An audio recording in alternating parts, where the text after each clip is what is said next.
గులాబీ పార్టీలో ముగ్గురు నేతలు సీఎం పదవి కోసం బాగా పోటీ పడుతున్నారు. వారు ఎవరో కాదు, కేటీఆర్, హరీష్ రావు, కవిత. బీఆర్ఎస్ లో ఈ ముగ్గురు గులాబీ లీడర్లు పోటీ పడుతున్నారు. ఎవరికి వారుగా పైచేయి సాధించేందుకు పాపం చాలా కష్టపడుతున్నారు. ఎందుకు వీళ్ళ ముగ్గురు ఇంతలా పోటీ పడుతున్నారు అనడానికి కారణం బీఆర్ఎస్ అధినేత కేసీఆర్ ఫామ్ హౌస్ కే పరిమితం కావడం దీనికి ముఖ్య కారణం. అలాగే క్రియాశీల రాజకీయాల గురించి ఆయన పెద్దగా మాట్లాడకపోవడం. ఇప్పుడు రెండు తెలుగు రాష్ట్రాల్లో ఒక కాన్సెప్ట్తో సీఎం కావడానికి నేతలు తాతహలాడుతున్నారు. అదే పాదయాత్రలు చేయడం, ఏదో ఒక సీరియస్ ఇష్యూతో జైలుకు వెళ్లి ప్రజల సానుభూతిని మూటగట్టుకుని సీఎం కావడం. దీనికోసం ఇప్పుడు ఈ ముగ్గురు తెగ పోటీ పడుతున్నారు. ఆల్రెడీ ఈ సీఎం ఇష్యూ మీద కేసీఆర్ కుటుంబంలో సీఎం పదవి కోసం పోటీ ఎక్కువగా ఉందని రేవంత్ అన్నారు. జైలుకు వెళ్లిన వారు సీఎం అవుతారని కేటీఆర్ బలంగా నమ్ముతున్నాడు. అందుకే ఎప్పుడెప్పుడు జైలుకు వెళ్దామా అని ఎదురు చూస్తున్నాడని సీఎం రేవంత్ కూడా అన్నారు.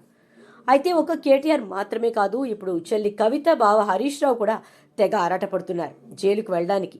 అందుకే ఇప్పుడు అన్న, చెల్లి, బావ కలిసి మీడియా అటెన్షన్ ని తమ వైపు తిప్పుకోవడానికి నిత్యం వార్తల్లో నిలుస్తున్నారు. అంటే ఇప్పుడు వీళ్ల ఉద్దేశ్యంలో సీఎం కావడానికి ప్రధాన అర్హతగా జైలుకు వెళ్లడం అని వీళ్ళు అనుకుంటున్నారు. అంటే వైఎస్ఆర్ పాదయాత్ర చేపట్టి సీఎం అయ్యారు. జగన్ ఏపీలో పాదయాత్ర చేసి కాంగ్రెస్ పెట్టిన కేసులకు తెలంగాణలోని చెర్లపల్లి జైల్లో శిక్ష అనుభవించి సీఎం అయ్యాడు. అలాగే చంద్రబాబు గతేడాది జైలుకు వెళ్లి మళ్లీ సీఎం అయ్యాడు. కాబట్టి జైలుకు వెళ్లడం అనే కాన్సెప్ట్ మీద ఇప్పుడు వీళ్ల ముగ్గురు గట్టి నమ్మకం పెట్టుకున్నారు. జైలుకు వెళ్లకపోయినా పాదయాత్ర చేసిన నారా లోకేష్ రాబోయే రోజుల్లో సీఎం కాబోయే అవకాశాన్ని కొట్టేశారు. ఇలా ఈ ముగ్గురు కూడా వాళ్ల దారిలోనే వెళదామని డిసైడ్ అయినట్టుగా తెలుస్తోంది. అలాగే బీఆర్ఎస్ లో కవిత ఆల్రెడీ ఆ అర్హత సాధించేసి ఫస్ట్ ప్లేస్ లో నిలబడింది. అంటే లిక్కర్ స్కామ్ కేసులో అరెస్ట్ అయి తీహార్ జైలుకు వెళ్ళొచ్చేసింది. అంటే అది కూడా అల్లటప్ప జైలు కూడా కాదు. మరి కొన్ని రోజుల పాటు సైలెంట్ గా ఉన్నా కూడా ఇప్పుడు మళ్లీ రియాక్టివ్ అయింది. ఫుల్ జోష్ తో క్యాడర్ ని వెంట తిప్పుకుంటోంది. అయితే కవిత సెకండ్ స్టెప్ వేస్తుంది. అదేంటంటే ఎంతలా నోరు పారేసుకుని చిన్నదానికి పెద్దదానికి ప్రభుత్వాన్ని ఇరుకున పెట్టేలా మాట్లాడితే మీడియా అంత హైప్ పెరుగుతుంది. సో కవిత ఇప్పుడు ఆ పనిలో పడింది. మీడియా అటెన్షన్ ని పొందడానికి చాలా కష్టపడుతోంది. జైలుకి వెళ్లిన వారు సీఎం అవుతారంటూ కామెంట్ చేసిన రేవంత్ రెడ్డి గట్టిగా కౌంటర్ ఇచ్చింది కవిత. కాంట్రవర్సీ కోసం మాట్లాడడం, ప్రజలను ఎంటర్టైన్ చేయటం సీఎం చేయాల్సింది అంటూ చెప్పుకొచ్చారు. ఇలా సందర్భం ఏదైనా కావచ్చు, తనకు అనుకూలంగా మార్చుకుంటూ మీడియా ముందుకు వచ్చేస్తున్నారు. ఇక కేటీఆర్ కూడా జైలుకు వెళ్లడమే గొప్పగా ఫీల్ అవుతున్నారు. ఈ అర్హత సాధించడంలో చెల్లి కంటే వెనకబడిపోయానే అని ఫీల్ అవుతున్నట్టుగా కూడా ఉన్నారు. ఎలాగైనా జైలుకు వెళ్లాలన్న హడావిడి, దుందుడుకు వ్యవహార శైలి కూడా ఎక్కువగా కనిపిస్తోంది. ఈ నేపథ్యంలోనే తెలంగాణ నుంచి ఢిల్లీ, ఢిల్లీ నుంచి తెలంగాణ టూర్స్ చేసి కేంద్ర పెద్దలతో మాట్లాడటం వంటివి చేస్తున్నారు. ఏ సందర్భం వచ్చినా ప్రభుత్వం మీద విరుచుకుపడుతున్నారు. సీఎం పదవి కోసం ఆయన కూడా గట్టిగానే ట్రై చేస్తున్నారు. కొన్ని రోజుల క్రితం ఫార్ములా 1 ఈ రేసింగ్ వ్యవహారంలో తాను జైలుకు వెళ్లడానికి రెడీ అని కేటీఆర్ కామెంట్స్ చేసిన విషయం తెలిసిందే.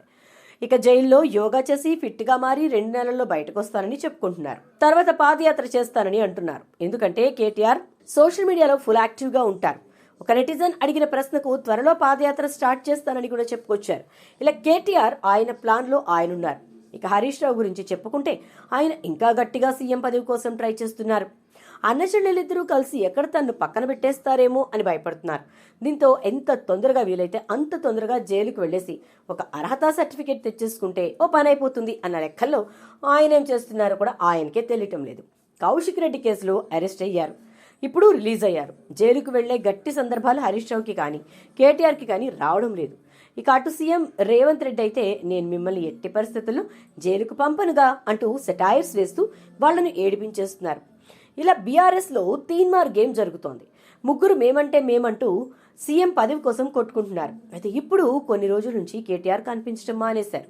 ఈ టైంలో కవిత హవా పెరిగింది. ఎందుకంటే కేటీఆర్కి కవిత అడ్డంకిగా మారే అవకాశం ఉందని తెలుసుకుని ఆమె మీద ఆయనకు ఇంటర్నల్ కోపం ఉందని అంటున్నాయి బీఆర్ఎస్ శ్రేణులు. అలాగే కేసీఆర్ కూడా కేటీఆర్ని కాదని కూతురు వైపు మొగ్గు చూపించడం ఆయనకు రుచించడం లేదు అని కూడా అంటున్నారు.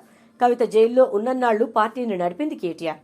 కాబోయే సీఎం కేటీఆర్ అనిపించుకున్నాడు. ఇంత కష్టపడి ఇంత దూరం వచ్చేసరికి ఆ క్రెడిట్ అంతా కవిత లాక్కుపోతోంది అన్న కోపం కేటీఆర్లో ఎక్కువైపోయింది అని బీఆర్ఎస్ శ్రేణులు గుసగుసలాడుకుంటున్నాయి. అందుకే కొన్ని రోజుల నుంచి ఆయన యాక్టివ్గా ఉండడం లేదు. ఇక ఫ్యామిలీలో తన మాట చెల్లుబాటు కాకపోయేసరికి కేరళలో ప్రకృతి వైద్యం పేరుతో వెళ్లిపోయారని అంటున్నారు. గ్రౌండ్ లెవెల్లో హరీష్ రావు ఏదో ఒక కేసు గురించో ప్రభుత్వాన్ని కామెంట్ చేస్తూనే పథకాల గురించి మాట్లాడుతూ హైలైట్ అవుతున్నాడు. అటు కేటీఆర్ సోషల్ మీడియాలో ప్రభుత్వం మీద సెటైర్స్ వేస్తూ హైలైట్ అవుతున్నాడు. ఇక కవిత జాగృతి టీంని గాడిలో పెడుతూ పార్టీ పరంగా పగ్గాలు తీసుకునేలా హింసిస్తూ ఆమె ముందడుగు వేస్తోంది. అంటే ఈ ముగ్గురు ఎక్కడున్నా ఏం చేస్తున్నా కూడబలుక్కునైనా విడివిడిగా అయినా ఏదో ఓ సందర్భంలో మీడియా మొత్తాన్ని వాళ్ళ చుట్టూనే తిప్పుకుంటూ హైలైట్ అవుతున్నారు. ఎందుకంటే ఈరోజు పార్టీ అధికారంలో లేకపోయినా, నాయకులకు పదవులు లేకపోయినా ప్రజలు ఓవర్ నైట్లో మర్చిపోతున్నారు. అందుకే బీఆర్ఎస్ నుంచి ఈ ముగ్గురు సీఎం పదవి కోసం పోటీ పడుతూ మరీ బీఆర్ఎస్ ని బ్రతికిస్తున్నారు. అయితే కేసీఆర్ ఏమీ మాట్లాడటం లేదు, కానీ వీళ్ళ ముగ్గురు కూడా సీఎం సీట్ మాదంటే మాది అంటూ పోటీలు పడుతున్నారు. రేవంత్ రెడ్డి కేసీఆర్ని బయటకు రావాలని అంటున్నారు. వీళ్ళంతా జైలుకు వెళ్లేసి వచ్చి సీఎం అయిపోదామనే ప్లాన్లో ఉన్నారని తెలిసే రేవంత్ రెడ్డి ఎన్ని కేసులున్నా కూడా వాళ్ళ మీద ఎంక్వైరీ కానీ అరెస్ట్ కానీ చేయించేలా ఉత్తర్వులు అందుకే ఇవ్వడం లేదా అనే అనుమానము కలుగుతోంది. ఇక కవిత అంటే కేంద్రం ఆమెను జైలుకు పంపించింది కాబట్టి ఆమె జైలు శిక్ష అంతా సెపరేట్. అంటే దీన్ని బట్టి రాబోయే రోజుల్లో కవితనే సీఎం కాబోతోందా? కేంద్రం కూడా కవితను గ్రిప్లో పెట్టుకుని ఆమెను సీఎం చేసే ఉద్దేశ్యంతో ఉందా అనే అనుమానం కలుగుతోంది. ఎందుకంటే ఇటు కేసీఆర్ కూడా కేటీఆర్ని కాదని కవిత వైపు మొగ్గు చూపిస్తున్నట్టు తెలుస్తోంది. అందుకే బాబా బామర్దుల్లో ఒకరిని సీఎంని చేస్తే ఇంకొకరితో ఇబ్బంది అని చెప్పి కవితను సీఎంని చేసి వాళ్లతో గేమ్ ఆడించే అవకాశం ఉందా అనే టాక్ కూడా వినిపిస్తోంది. ఎందుకంటే కేటీఆర్ పార్టీని ముందుండి నడిపించడంలో విఫలమయ్యారని కేసీఆర్ కూడా భావిస్తున్నారని, అందుకే కుమార్తె కవితను రంగంలోకి దింపారు అన్న టాక్ ఉంది. లేకపోతే పార్టీ పూర్తిగా హరీష్ రావు చేతుల్లోకి వెళ్లిపోతుందన్న భయంతో గులాబీ బాస్ కూతుర్ని యాక్టివ్ చేయాలని భావిస్తున్నట్టు తెలుస్తోంది. కేసీఆర్ ఆలోచన ఇలా ఉంటే కేటీఆర్ హరీష్ రావు అయితే పాదయాత్రలు చేయటం వయసు రీత్యా కొంచెం కష్టంగా ఉంది, సింపుల్ గా జైలుకు వెళ్లడమే మేలని భావిస్తున్నట్టు తెలుస్తోంది. ఒక్కసారి జైలుకు వెళ్తే పార్టీలో క్యాడర్లో భావోద్వేగాలు రగిలించి సానుభూతి పొంది సీఎం కావాలని వ్యూహాలు పన్నుతున్నారు. ఏదేమైనా ఈ త్రిముఖ పోరు గట్టిగానే ఉన్నట్టుగా అనిపిస్తోంది. మరి ఇందులో నెగ్గేదెవరో ఓడేదెవరో చూడాలి.